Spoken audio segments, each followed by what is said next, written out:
Hi అండి, నేను మీ Sandhyarani. Welcome back to our channel Aaha Mana వంటలు. శీతాకాలంలో మాత్రమే లభించే పోషకాలకు గాని ఈ తాటి తీగలు. వీటిలో ఫైబర్ అధికంగా ఉంటుంది. Calcium, potassium, vitamin B1, B2, B3, omega 3 fatty acids, iron, vitamin C వంటి ఎన్నో పోషకాలు ఉంటాయి. ఎంతో టేస్ట్గా ఉండి నోట్లో వెన్నలాగా కరిగిపోయే ఈ పోషకాల హల్వాని ఈజీగా ఎలా తయారు చేసుకోవాలో చూద్దాం. చూస్తేనే తెలుస్తుంది కదండి, ఎంతో సాఫ్ట్గా తీగల ఫ్లేవర్తో టేస్ట్ అదిరిపోయిందండి. మేము చిన్నప్పుడు కాల్చిన తీగలు అలాగే తినేవాళ్ళమి. మా వారు ఊరు నుంచి పచ్చి తీగలు తీసుకుని వచ్చారు. ఉడకబెట్టిస్తే మా అమ్మాయి తినలేదు. మా వారేమో ఒక చిన్న పీస్ తిని చిన్నప్పుడు తినేవాడిని కానీ ఇప్పుడేమో తినాలనిపించట్లేదు అన్నారు. సంవత్సరంలో ఒక్కసారి మాత్రమే లభించే ఈ పోషకాల తీగల్ని ఎలాగైనా వీళ్ళిద్దరితో తినిపించాలని ఈ ఐడియా వేశానన్నమాట. మొదట తీగల పైన ఉన్న పొట్టంతా ఇలా తీసేసి 2 సార్లు శుభ్రంగా కడిగితే మురికి ఏమన్నా ఉంటే పోతుంది. తీగ మధ్యలో నిలువుగా చీలికలాగా కనిపిస్తుంది కదా, అక్కడ చాకుతో కొంచెం కట్ చేసినట్లయితే 2 భాగాలుగా చీలిపోతుంది. మధ్యలో సన్నగా ఒక స్టిక్ లాగా వస్తుందన్నమాట. దాన్ని చందమామ అంటారు. అది డైజెస్ట్ కాదు, హార్డ్గా ఉంటుందన్నమాట. దాన్ని తీసి పక్కన పడేసి నిలువుగా చీల్చి పెట్టుకున్న తీగలని అడ్డంగా 2-3 భాగాలుగా తుంచినట్లయితే తీగల పైన ఉన్న నార చాలా వరకు వచ్చేస్తుంది. ముక్కలుగా చేసి పెట్టుకున్న తీగలన్నింటినీ కుక్కర్లో వేసి మునిగే వరకు నీళ్లు పోసుకొని కొద్దిగా ఉప్పు వేసి ఉడికించుకోవాలి. 4-5 స్టీమ్స్ వచ్చే వరకు ఉడికించుకుంటే మెత్తగా ఉడుకుతాయి. ఇంకా వీటిని మిక్సీ జార్లో వేసుకొని గ్రైండ్ చేసుకునే దానికి వీలుగా చిన్న చిన్న ముక్కలుగా కట్ చేసుకోవాలి. పెద్ద కప్పుతో ముక్కలను తీసుకొని మిక్సీ జార్లోకి వేస్తున్నాను. ఒక 3-4 యాలకులను కూడా వేసి అదే కప్పుతో పాలను పోసుకొని కాసి చల్లార్చిన పాలన్నమాట మీగడతో సహా అలాగే వేసిస్తున్నాను. నున్నగా గ్రైండ్ చేసుకోవాలి. నున్నగా గ్రైండ్ చేయటం మూలాన నార కూడా దాదాపుగా మెదిగిపోతుంది.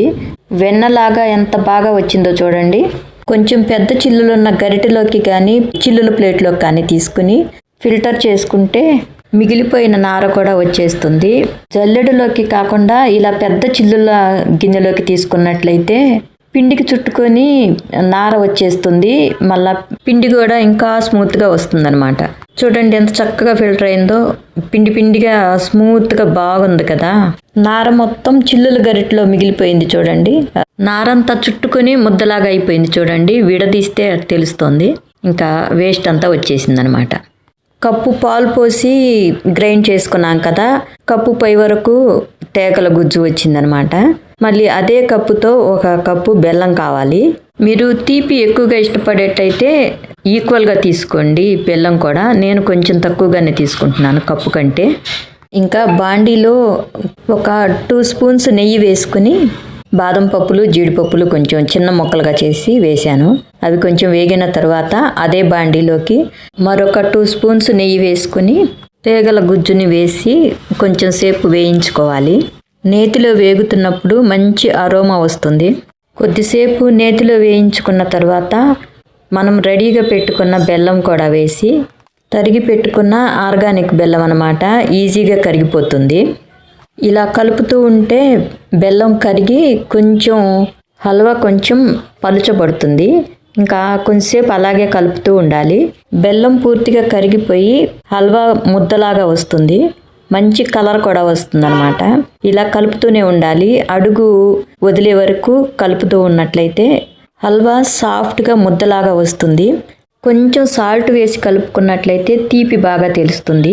ఒక 2 స్పూన్స్ మళ్ళా ఫైనల్గా నెయ్యి కూడా వేసినట్లయితే అడుగున అంటుకోకుండా చక్కగా ముద్దలాగా అయిపోతుందన్నమాట హల్వా. ఇంకా నేతిలో వేయించి పెట్టుకున్న బాదం పప్పులు, జీడిపప్పులను కూడా యాడ్ చేసుకొని డిష్ అవుట్ చేసి సర్వ్ చేసుకుంటే మన యమ్మీ తీగల హల్వా రెడీ అండి. మరొక మంచి రెసిపీతో మళ్ళీ కలుద్దాం. Thank you for watching.